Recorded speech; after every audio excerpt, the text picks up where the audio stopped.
This is not the final discussion on The Bachelor. Although if we did have that discussion, Chris, you would be the host because I would not be.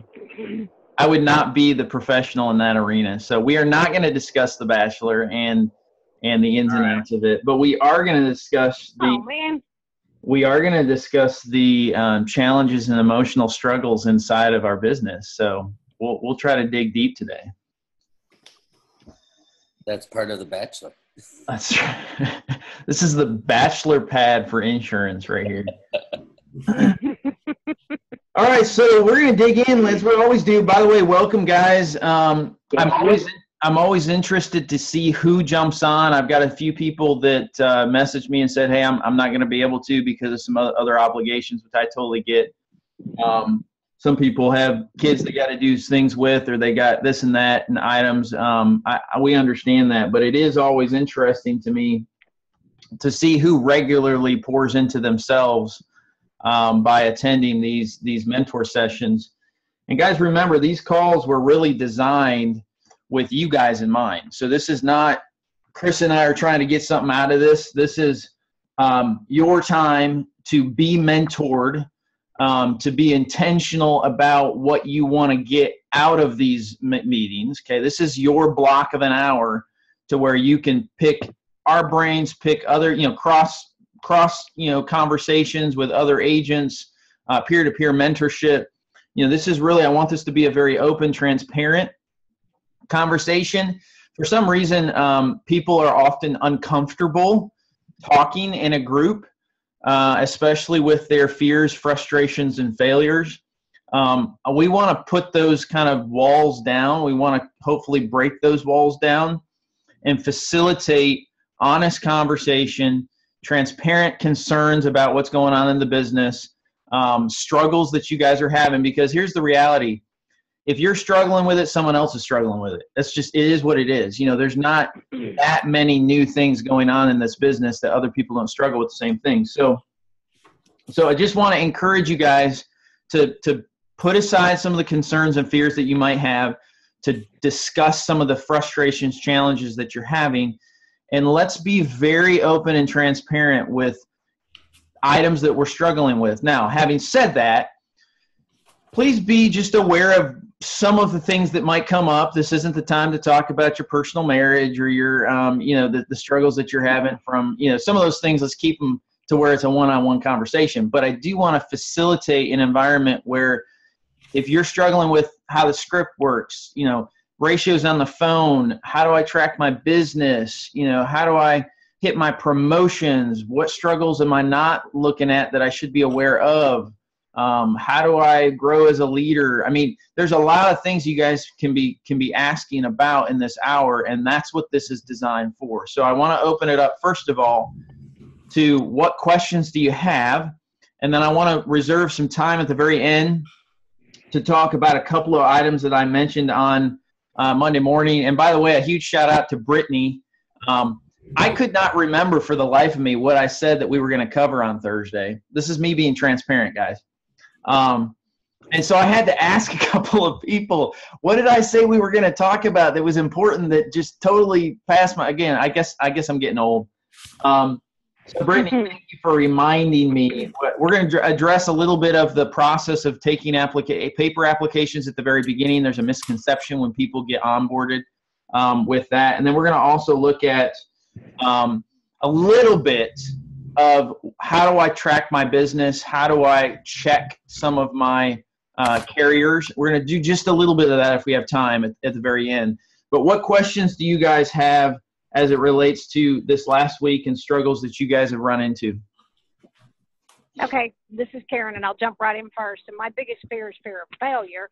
But I bought a bunch of 4A leads, which aren't that old, but looking for some feedback on, I'm getting a lot of very negative responses in, I've been called and called and called, take me off the call list. I'm sick of people calling me. Can't even get into any of the discussion because they're so frustrated because they've been called so many times. So feedback on how to manage some of that, because I am getting a few appointments, but mostly it's very negative feedback. All right. I've got that question down, and then we'll. That's a good one. We'll cover that. Anyone else have any questions or concerns and we'll take maybe one or two, and then we'll delve into those and see where they go from there. Hey, Mike, Sean out of Grand Rapids here. One thing that I'm seeing that I'm a little concerned about right now is Kent County and the surrounding counties near me seem to have a significant shortage of leads through the ones, the call-ins, the fives, the fours. There's some threes, but in the surrounding counties, the lead inventory isn't there. So I know I have a standing lead order in that's going to take a little bit to come around. But what do you do when you don't have leads anywhere near you? That's a great question. Very good one. I'm writing this down. All right, who else? One more question, and we'll dig into these. Mike, this is Omar. Okay. I don't have a question, but maybe just, a comment. UHL, American Amicable, they're struggling with getting some business approved. So I called, I follow up every morning on the business. So I called them, and I was told, we're real behind. I said, well, can you send a message to the underwriter? It's been pending since I have one on UHL that's been pending 2 weeks. I have another one on American Amicable, been pending about 9 days. They can just let the underwriter know what's going on, and they can help us out right here. And she said, well, right now, we're just not allowed to send any message to the underwriters. So I don't know if there's something going on where they're just just struggling with business, or just coming up. I don't know if anybody's having issues getting some business to go through. But just thought I'd put that out there. Perfect. Okay, we'll talk about that as well. So let me go back to, by the way, thank you guys for jumping in quick. I appreciate that. That shows that you're definitely being intentional about getting something out of the meeting. Karen, talking about the 4A leads, negative response. People are sick of calling. What do you do? My initial, well, let me say this. Pat, before I make my comment, who on the team wants to kind of address that? Let's have someone else address that initially besides just me. Mike, this is Eve. I'd be more than happy to address it because that's been majority of my leads the last month. And Karen, I agree with you and stuff. You just the hardest thing is to fight through it. And yes, the numbers aren't as good, but it only takes, as you know, a lead or two, appointment or two to get the business. So yes, it's just continue to fight through it. But what you see is what I've been seeing for the last couple of weeks as well. So it is normal. You just got to fight through it and continue moving forward with the amount of dials you make. Yeah, and I'll piggyback on that. It's I think all the expectation that we have going into these calls, like I think a lot of times when we get a stack of leads, no matter if they're A leads, 5A leads, 4A leads, 2A leads, our initial response is, this is going to be great. People are going to absolutely love me calling. Like that's where we set our expectation. And there's a huge letdown. When you're calling 4A leads, I would tell you my expectation would be you're going to get about 6 negative responses, 7 negative responses, maybe even 10 negative responses to get to the 1. So mentally, I would set yourself up to kind of expect there to be some pushback. And how are you going to handle that? The best way to handle negative responses is with a positive attitude. That's the best way to handle it. So, knowing, almost expecting, if someone gives me a negative response on the phone, my response is, hey, that's exactly why I'm calling. Like, I'm really glad to hear. And it's short circuit. Like, what are you talking about? Like, why are you glad to hear this? Okay. Because it's a knee-jerk reaction. And quite frankly, in some of these situations, they maybe have been called 20 times and they're tired of people calling them. I mean, and so that's exactly why I'm calling. How can I help facilitate, a positive response in this? How can I help you help me? That whole attitude. And keep in mind, and this is where, and we talked a little bit about this, Karen, when we met a couple days ago, but keep in mind that the ratios are the ratios. So If Right. you're setting 1 out of every 8 to 1 out of every 12 on a 4A lead, you are average. Okay? So any of you that are setting better than 1 out of 12, 1 out of 8, okay, somewhere in that range. Okay, and I was talking to Pam just last night, Pam Boykin. Great conversation. She goes, man, I'm a little bit embarrassed. And Pam, if you're not on, I'm sorry, I'm kind of telling your story. But she goes, I'm a little embarrassed. I reached 13 people and I set 4. Is that good? And I'm like, is that good? Like, some people don't even have those ratios with 5A leads. Some people don't even have those ratios with A leads. Like, is that good? Yes, it's good. So just remember, guys, pay attention to the ratios, know what to expect going into the call, okay? 4A leads are going to be a little bit rough. So have your mental, be mentally tenacious about it. Don't let it get you down. Expect it. Go for no, because if you go for no 8 times, you're going to get a yes on the 9th or 10th. So that's probably my response to that. I don't know if that's helpful, Karen, but that would be our response. Yes. Okay, and then we have the question, if someone says remove me from the call list, are we obligated in any way, or do we have any responsibilities how would you answer that? That's a great question. Does anyone else have a response to that? Because inside of our system, you can dead file them. But inside of our system, if they sit, they're going to go to another, that's my understanding anyways, is that they're going to go from a 4A. Yeah, that's what I thought. Yeah. You have to dead file. You have to dead file them, and you can't actually put them on a do not call registry because it's something that they've opted into. They've chosen to. They're not unwilling participants in a market campaign that they did not choose to be participating in. And so your obligation is to dead file them, and really we should take that point to let everyone know that you do need to stay up to date with your op, and you do need to store, you do need a dead file, because that trickle down hurt. Yeah, I mean, but just other people that are on the call. And that trickle down of not resolving that does hurt other people who do buy leads later. Yeah, and let me make a comment on that, because I just was thinking this. Probably the best response when someone says, take me off the list. Well, sir, the only way that we can take you off the list is if we can get together and actually resolve it. If you take an application, you'll get off the list. That's probably a little bit forward, but in retrospect, I will tell you this: the way the ops system works is, and this is why it's so important that you properly do things in opt. You have to, if you take an application with a client, you have to resolve it with that lead, because when you resolve it with that lead, it no longer goes into a 5A lead or a 4A. It pulls it out of the system, so someone else isn't calling on our clients that we already helped. What happens is sometimes people will do a referral lead, and then it doesn't resolve the lead. It gets sent as a 5A, and so now you've got other Symmetry people calling on your own clients. So yeah, that makes sense. Make sure that you resolve it on that lead in order to make sure that it continues to filter down. And that's why we have some of those problems where you're calling on 4A leads that already have been resolved with our company. Hey Mike, can I say something? Absolutely. I want to make sure I'm clear on that. I think I asked this before and didn't get a clear understanding or answer.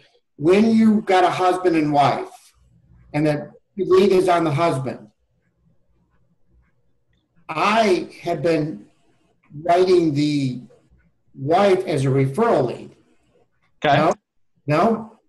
There's nothing wrong with that as long as you resolve the husband system. Yeah, there's nothing wrong with that. Okay, because there's another way, and that's I was told not to do it that way, where it shows something like co-app. If you look in app, it says that's co-applicant. That's another way to do it, right? It is. And what I've always done, and again, the key here, guys, that I want everyone to hear is make sure you're resolving the lead itself. If you're taking multiple applications from that lead, you can do a referral lead, Or Okay. you can go into the application itself and do a new one and just change the name of the actual new applicant to whoever it is. That doesn't cause an issue in the system. What causes an issue is if you don't resolve your lead, and some people think they're trying to shirk the system by doing this. They get an added benefit you don't. There's no added benefit to doing it. What can happen sometimes is people will buy leads, or someone else will hand them leads outside the system. Like, here's a stack of 20 of my leads. Go ahead and call on them. And then they add them in the system as a referral lead because they're not in their opt. That screws the system up. Because now you've taken an application and that lead still sits out in someone else's opt not being resolved. Can you say that again, Mike? I didn't understand that. Okay. So I'll give you an example. Let's say Jeffrey, I bring you on, okay, as a new agent. You're brand new, and I'm trying to help you out. I've got 100 leads. I'm going to give you 100 leads. Here's the stack. I printed them off. Here they are. You Yeah. go write 5 applications. The wrong way of doing that is to have you go into your opt and complete those applications as a referral lead, adding the lead in, because you're creating a whole new brand new lead inside of the system. The right way to do it is to resolve the lead in my ops system. There's 2 ways to do it. Resolve it in my ops system, give you 100% credit on it, but it still is attached to my lead, which closes that lead out. Or I can transfer those leads to you and have you have them in your opt. There's a $5 fee to do that, but it transfers it to you, and then you can resolve that lead in your own opt and get the app credit for it. Okay. Does that make sense? Yes. Okay. Okay. Thank you. That's good. That's good. All right. We had a question. Let's see. Please explain the proper way to dead file a lead. Okay. Who wants to handle that? Who wants to explain the process of dead filing a lead in opt? Hey, Mike, I can touch on this if you want. I mean, I go through and try and keep my leads up to date. This is Sean. So, and I kind of touching back on that do not call thing. There is an option when you go into opt, and I use this only for people that specifically say do not call me again, but you can click do not call as one of the resolution options for them. But yeah, I mean, I like to put notes in and dead file them. And then from watching what Elazar does, it looks like you can go back and call those leads again in a year and they forget that they told you no. But by keeping them organized like that, then I know what is still alive and what's not. And if I need to print a fresh list, or if I'm trying to figure out what from the past hasn't been resolved, I can print those and I've got a secondary stack. So once I burn through my current leads, I have that backup stack to go to if I need additional calls. But you basically just click on the lead and then, say what happened with it. It brings up a pop-up.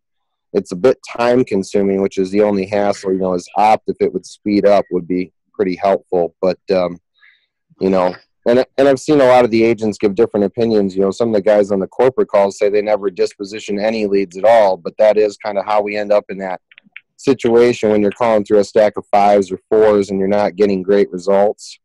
Is oftentimes because the agent before you didn't do a good job of dispositioning the leads. So I also talk to the people that are in my area, which I kind of have an advantage of seeing those people, and I ask them, to show me the same respect that I'm showing them by dispositioning their stuff, so that we're all helping each other out. Yeah, good stuff. I'm gonna throw this on the screen real quick for those of you that are on the video part. I'll just show you exactly what Sean is talking about. So if you look in here, we've got some leads. Again, as you can see, my last lead purchase was don't look at that, December of 2017. But if you look here on this pink lead, it shows you the date, 94 days old. That's one thing that's important for you guys to understand. If you click on that status, it brings up a pop-up bar. And by the way, and this is where you would kind of disposition it, okay? What you need to do not call, not interested. That's how you dead file. You can dead file it.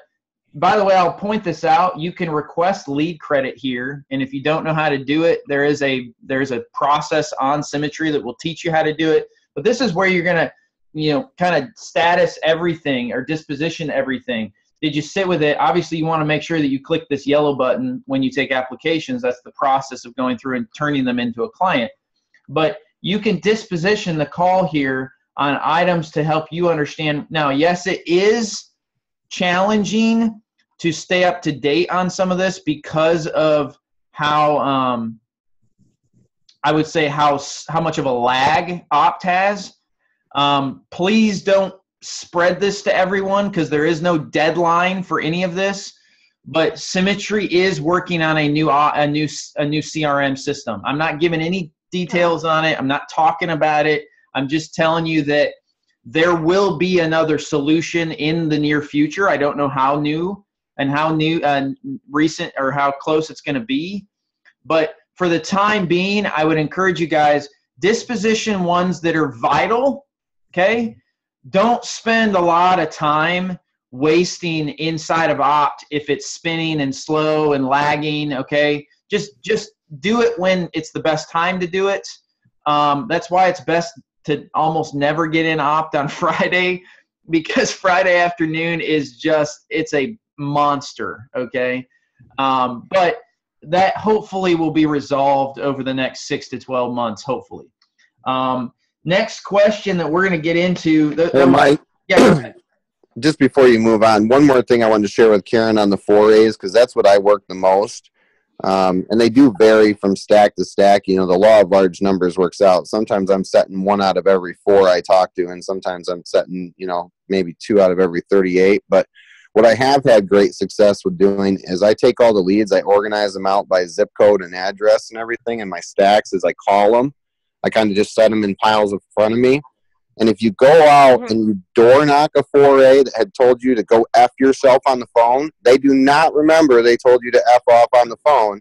And it is astounding how much of a different reaction I have had when I walk up to the door of the house and hand the lead to the person than when I've tried to call them. So I've been just trying to shovel those into my, you know, if I set appointments or whatever, I'm just trying to stack, you know, the 6 closest or whatever, and I use a program called Route For Me. And so I'll load the addresses into Route For Me that are near my appointments that day, and if somebody cancels or I get done early, you can door knock the houses around it, and the people have absolutely a completely different response to you when you're standing right in front of them. Even if they told you 2 days earlier to go screw yourself on the phone, they don't remember that it was you. They don't remember that they said no to it. And when it's right in front of them, they have a totally different response. So that's another way of trying to, if you get a terrible stack of them, put a bunch of them in that app.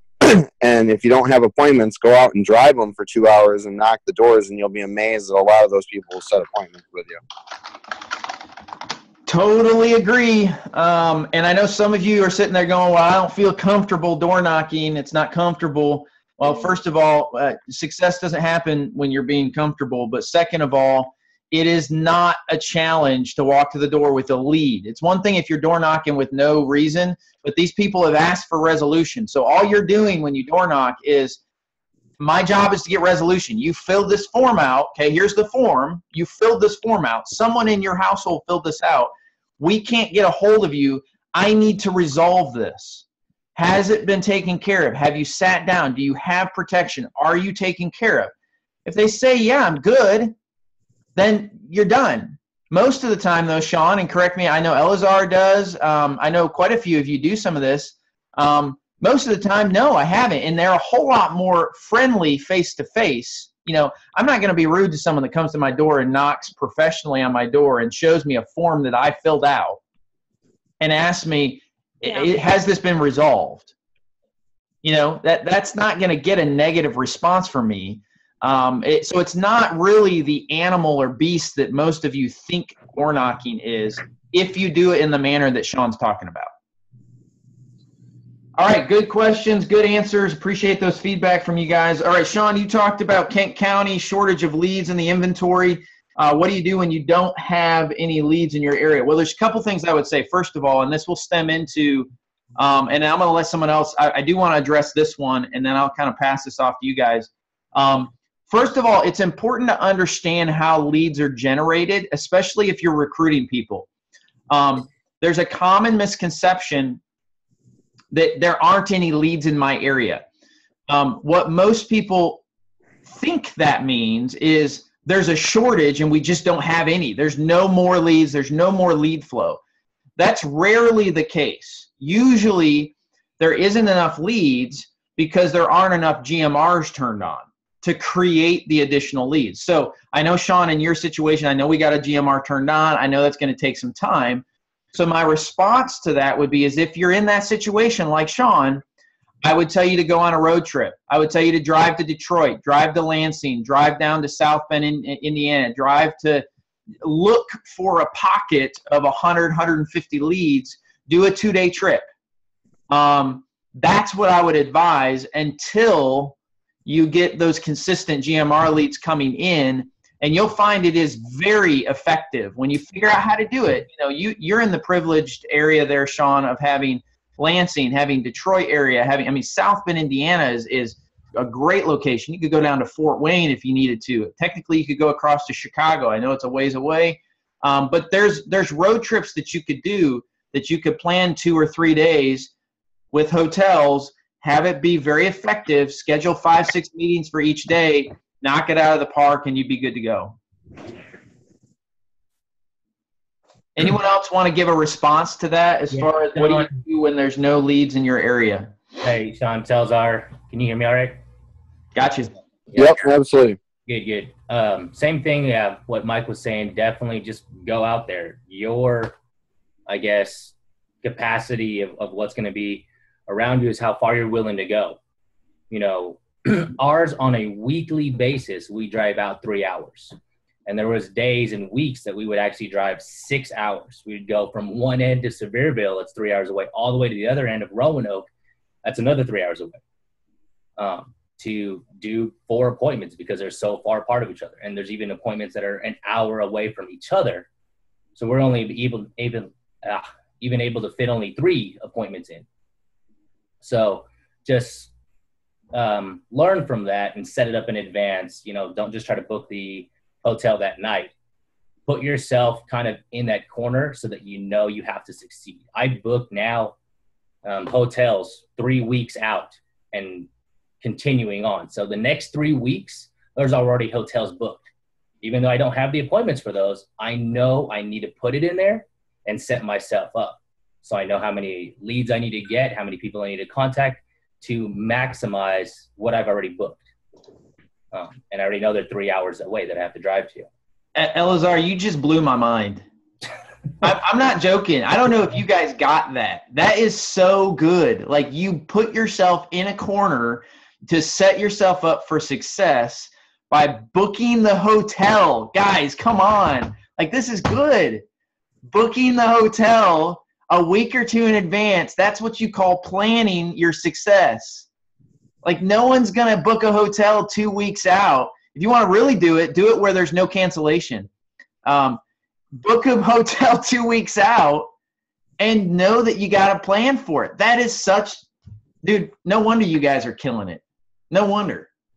Took a while to get there, but, yeah, definitely learn from our mistakes. So maximize on that now. Love it. Love it. That is so good. Anyone else have any thoughts about that? What do you do when you don't have leads in your area? Mike, this is Eve. I would continue to focus on, if you haven't done it recently, go back to the Best System video or look over the sheet, because I think this week I've had, in general, without cancellations, because I think I'm tying in the appointments better, which would make the leads that I do have, because I'm in the same situation as you are, Sean, a lot of times. All of a sudden, first time in over a month, 5A leads popped up, a few of them, and I grabbed them real quickly. But it's been basically 4A leads. So, you know, our culture that we talked about, Omar and Chris have helped me a lot, sometimes mentally, that I've needed the encouragement that have been wonderful, besides my own doing myself. But I would go back to the cold calling script to tie in the leads so you don't have the cancellations and things like that, so they're stronger to be there. Yeah, let me make one other comment. That's good, Zeev. One other comment, and it stems around kind of what Elazar talked about, setting yourself up for success and backing yourself in the corner. Some of you guys, when you do set up a GMR, I would encourage all of you to have a conversation with your upline mentor, agency owner about when and how should I set up a GMR and what does it take? What should be my mindset around it? Because again, it's not for everyone. But when you do set up a GMR, I think a lot of times people are afraid of setting up too much. They're afraid of, well, Mike, I don't want to put down 20 a week because that's what's going to come in. The reality is that's rarely what comes in, especially in areas where it's very, very, very heavy with other people. Okay, now I know like Jeffrey and Yvette, we've had GMRs turned on in your area for a long time. And it's been not very consistent from a heavy lead flow standpoint. Just this last week, we finally got a good full, there was like 40 some leads or more that came in during a week. I don't know that's going to happen again next week, but what I do know is as you guys consistently produce and as other people in your area consistently don't produce or they don't close properly, we end up earning the right to have first priority over top of other people. You earn territories based on agencies and closing ratios and things of that nature. Now, it takes a while sometimes, okay? Sometimes it takes a long time, okay? But I've had a GMR in Little Rock for over 6 months. I don't work Little Rock area, okay? But we've had a GMR for 20 A-leads down there, and we currently don't have anyone that's active in that area. Anyone. We have people driving down there and servicing those when they pop up, and when we get a large amount of them, they go down and work them. So I would encourage you guys to think about the GMRs, think about kind of stretching yourself a little bit, back yourself into a corner. Trust me, if you guys buy 15 or 20 A-leads, and you invest $500 or $600, you're probably not going to sit there and not call them. That's money that you invested. It's a great way to force yourself to get an ROI on your investment and be consistent with your investment every single week. So that's the other thing I would kind of encourage. Oh, that's a good point. Sean, I just saw what you mentioned. You can order door hangers for door knocking. So if you want to go around and just put some door hangers, I didn't know that. That's new to me. So Sean, you might want to post that, or if you know where people can go, you might want to post that on general as well. Yeah, it's in the Symmetry store. The one where you buy all your other Symmetry gear or whatever. They have them right there, and they're not horribly expensive. Sterling Gatling shared that with me. They're like UPS leave behinds. Perfect. Love it. People call them back and he sets off them. Sweet. How long does it take? Because I ordered stuff from Symmetry and it's not come in like a month now. The business cards, the tag and stuff. Is that normally? Are they outsourcing that? Because I wasn't a ton of money, but now I'm still waiting. I know it's been close to a month. If not that I don't know, but I would encourage you to reach out to whatever the contact number on there, or if you need me to, I can call corporate as well and figure out. No, if I stumble, I'll call. That is a good thing with those stickies. I use them a lot. I always have them in all my bags and cool stuff. So when I do a door knock, even with somebody that porched me, I'll put it on there and they'll give me a call and I'll at least get resolution on it. And I was like, guys, I was just going to say the other thing that you can do, and this is a trick from Brad Smith. I thought it was pretty ingenious. You can make your own, leave behind sticky notes. You can make your own, and all you need to do is put a fake tracking number at the bottom. It doesn't matter what it is. You can actually write their phone number backwards. Okay. And on the note, just say something to the nature of, sorry sorry we missed you, and put the phone number on it. And most people think that, hey, they've got a package, there's a tracking number at the bottom, there's a package or something that they've got to call back for, and they'll call back. Yeah. And I did that too. I just, went on Excel or Word and just made a bunch of card-like things and just put it on regular paper, printed it out and cut it up, and would just stick it on there on on their door before I realized that you could buy them. Yep. So, Perfect. yeah.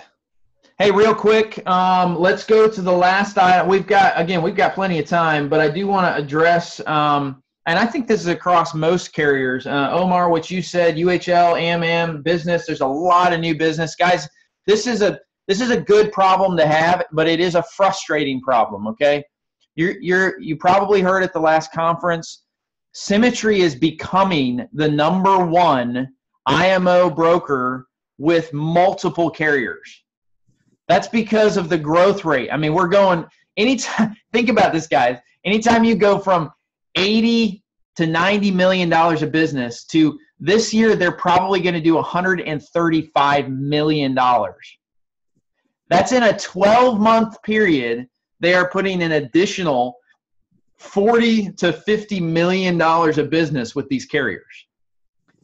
That's a lot of business because most of our applications are not more than $1,000. So you think about that you let that rest a little bit in how many additional applications are going in. So what's happening is a lot of these carriers we're forcing them to beef up their infrastructure. I know I spoke with Jim Savoy just several days ago, and they are ravenously working on trying to beef up all of their underwriting infrastructure, all of their, certifying all the people to make sure that they don't drop the ball on the underwriting side, but that they also have the infrastructure to be able to sustain the amount of applications coming in. So it's a good problem to have, but it is frustrating sometimes for us. So my encouragement to you guys would be to do exactly what Omar is doing. Call your carriers. What can I do?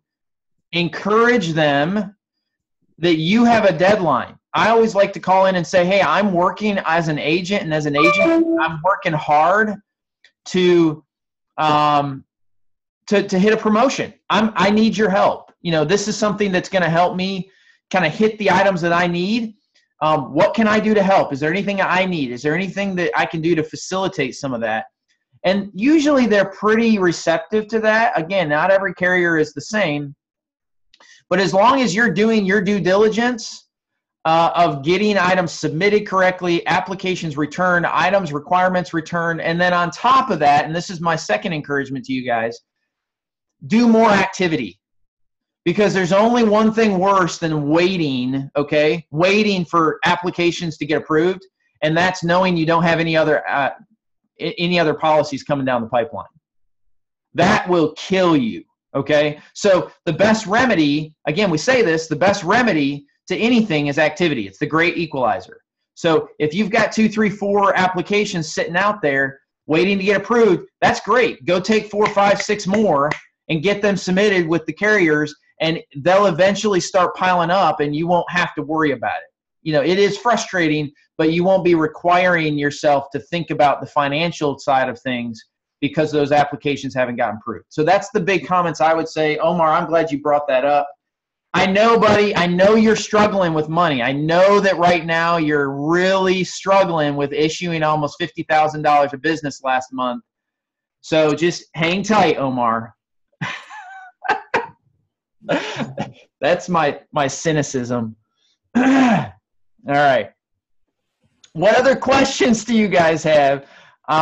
We've got a good 19 minutes to dig into anything else before I go into. I do want to show you guys a little bit of what I promised at the beginning. But any other questions? We've got probably 5 or 8 more minutes that we can answer some questions. Nothing? That's it? That's good stuff. All right, then I'm going to go through a couple things. I'm going to screen share real quick. Let me put this up. A couple of things I want to make you guys aware of, okay? So, and this will lead into some of the some of you guys that are building as well. I think most of the people on this call are doing a good job of introducing people.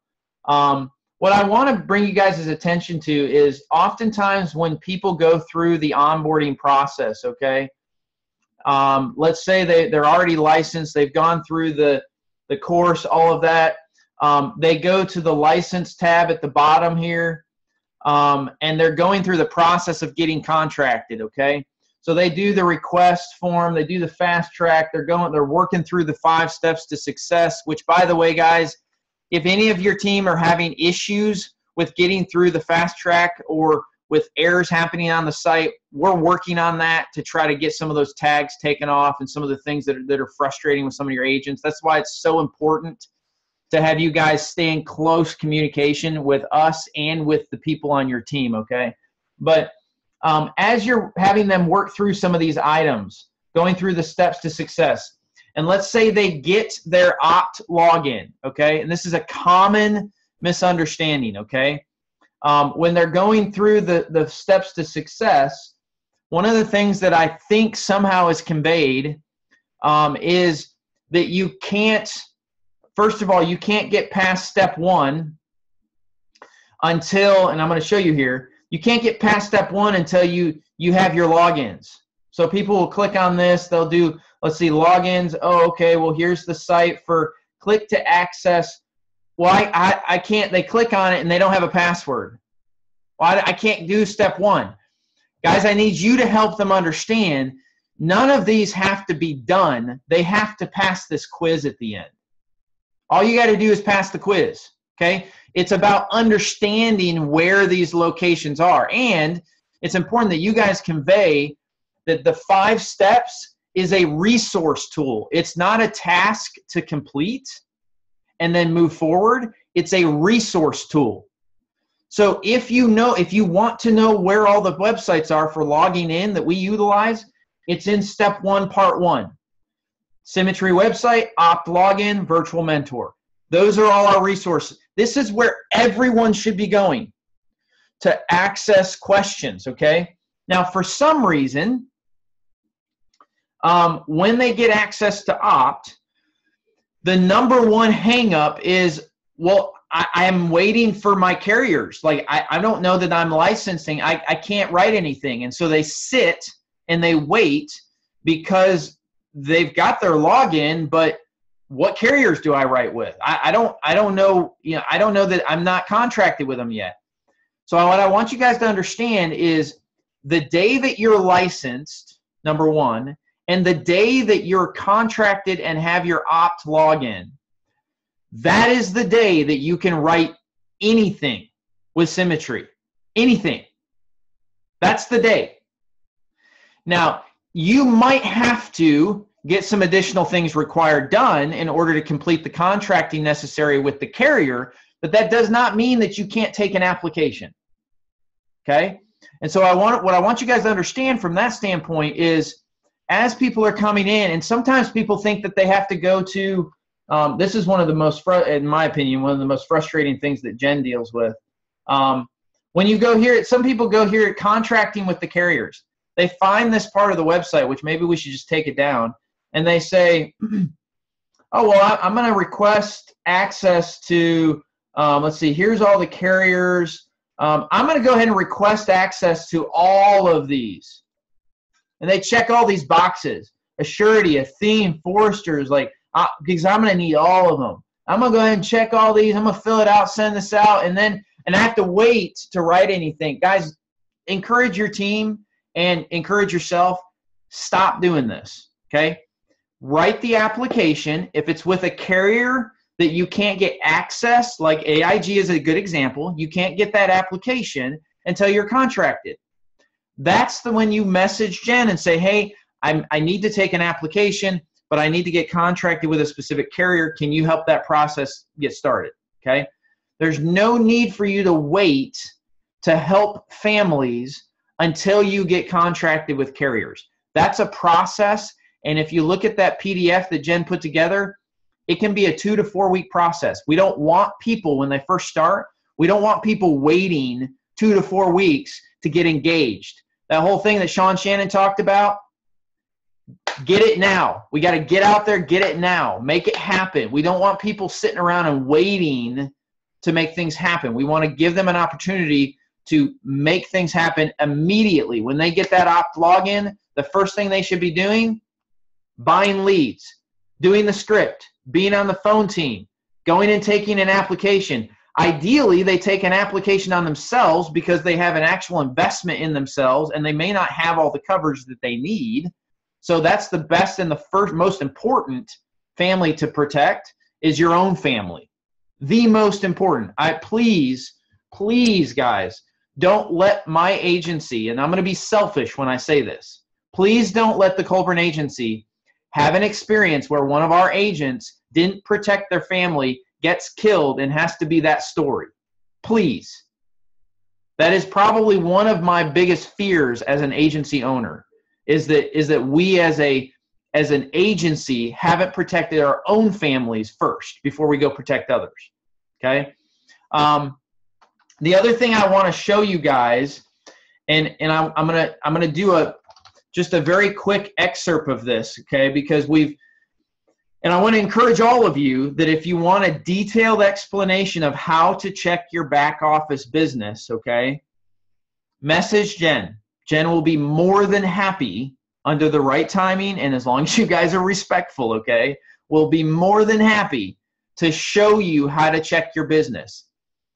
Those of you that are direct or in Chris Clark's base shop, Chris is the one taking over a lot of those numbers, okay? So you can pour all that into, ask him how to do it.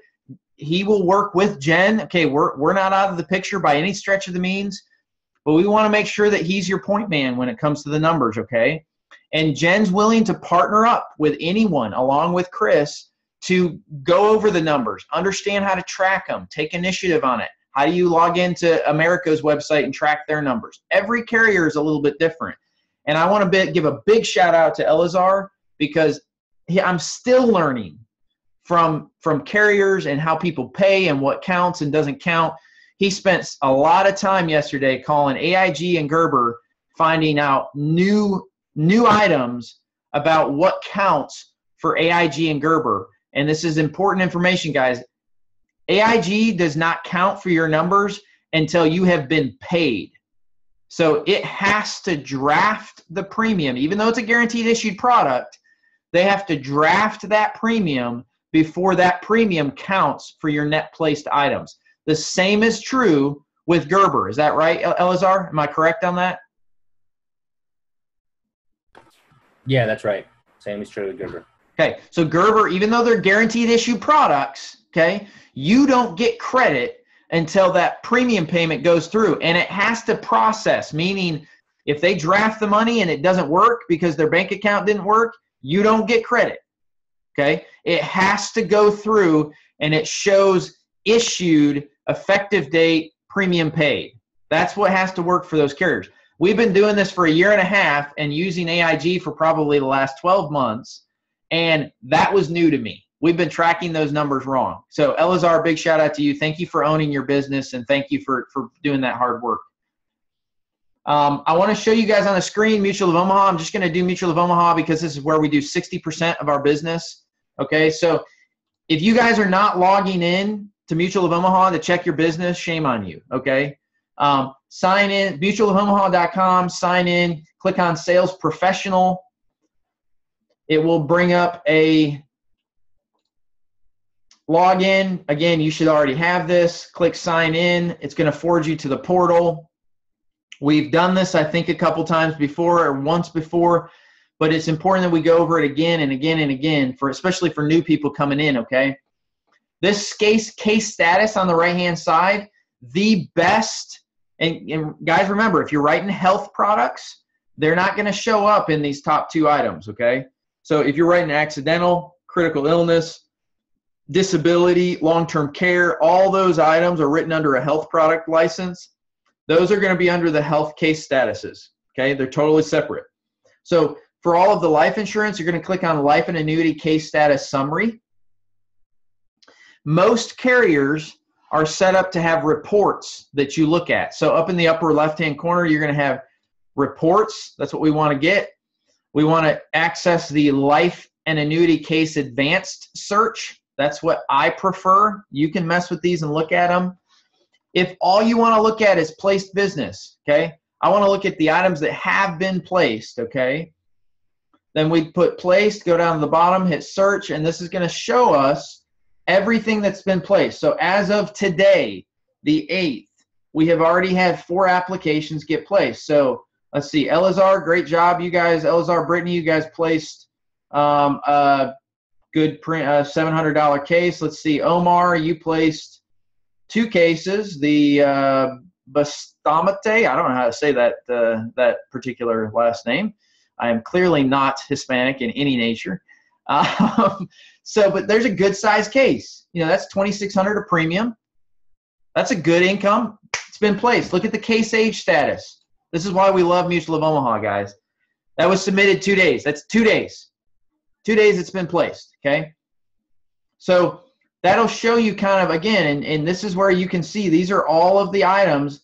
And anytime you see this here, 28, okay, 28 days, probably some stuff that should have been followed up on. Usually is the case for those situations, okay? But you'll see this is where you're going to get all the placed items. Now, I want to show you, if you go back to reports, okay,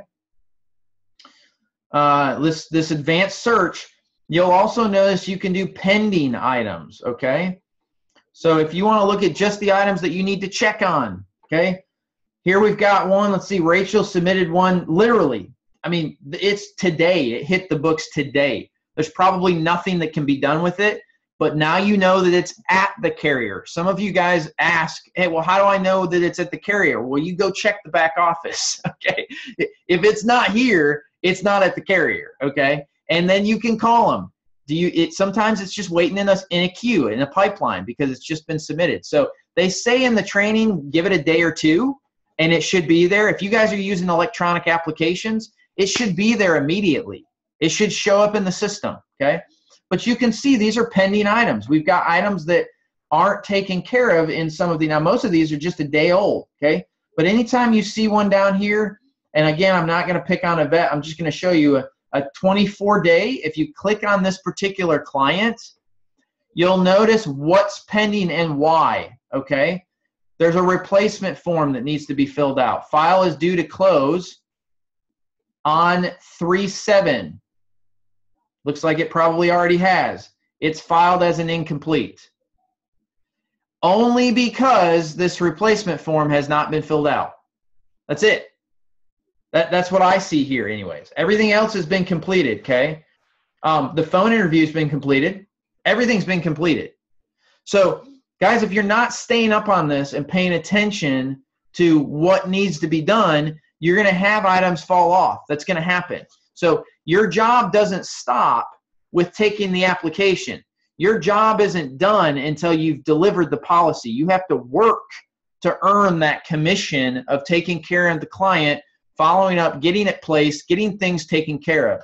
I'm going to do one more item because I'm going to show you just a few other, let's see, I'm going to show you Americo because that one is another one that we use quite a bit. And then I'm going to... Mike, while you're logging in and going into that, just go ahead. Something to add on to that too, as far as resolution, get your policies delivered out. I mean, I have about 20 policies I'm going through right now to get it all delivered, mailed out, and contact them to deliver that. That's also part of, your resolution with stuff, especially anything that's with Mutual of Omaha or cash on delivery, get them out to those people. Yep.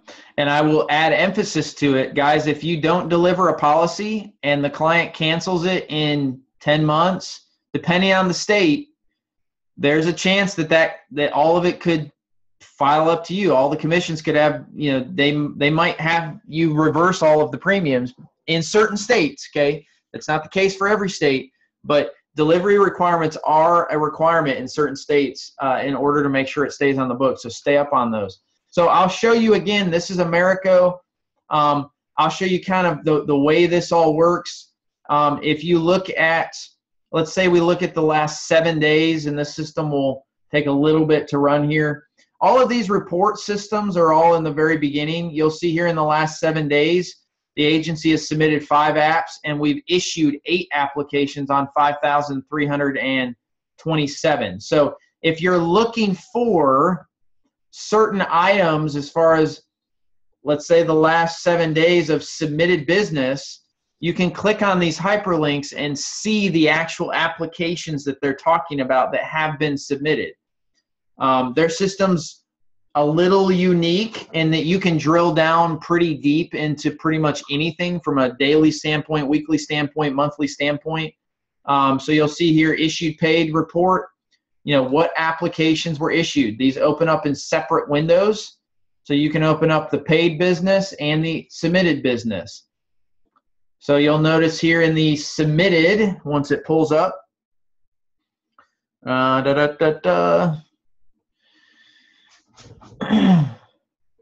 maybe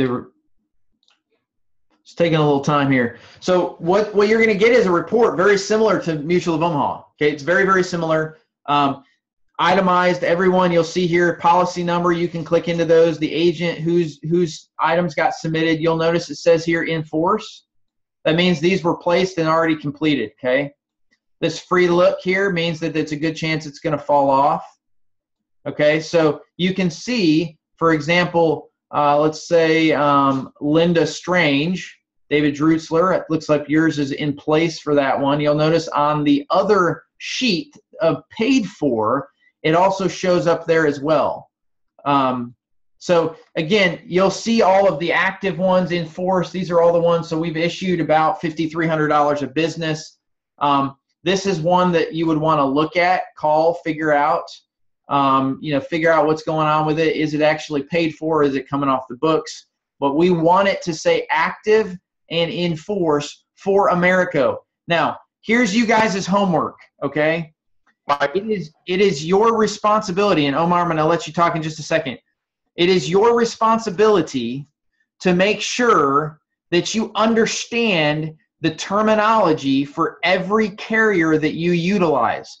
Not every carrier says active in force. Some say issued, some say active, some say placed. Every carrier is a little different. This is your business. Don't rely on someone else to spoon feed you this information. Own your business and go make sure you understand how each carrier places business and how it counts towards your business. Omar, what were you going to say? Oh, sorry. I was just going to say, Lotto Robert, if you notice on the bottom, he's been issued already. Yep. That's because he changed his policy from a 30 to a 20-year. That's it. Gotcha. Perfect. I love the fact that he knows this. And how much business does he write? 40-some thousand a month, and he knows what's going on with his people. I love it. Guys, that's all I've got. I don't have anything else. It is right at 10 o'clock. I want to be respectful of your time. Anything else you guys need, let me know. I will tell you this. Please prepare for the next Thursday mentor session. Be intentional. Write down notes, questions, items that you want the team to actually wrestle with together so that these meetings can be highly effective and very intentional for everyone on the team. God bless you guys. Be safe. Go kill it this week, and appreciate you, each one of you on the team. Thank you.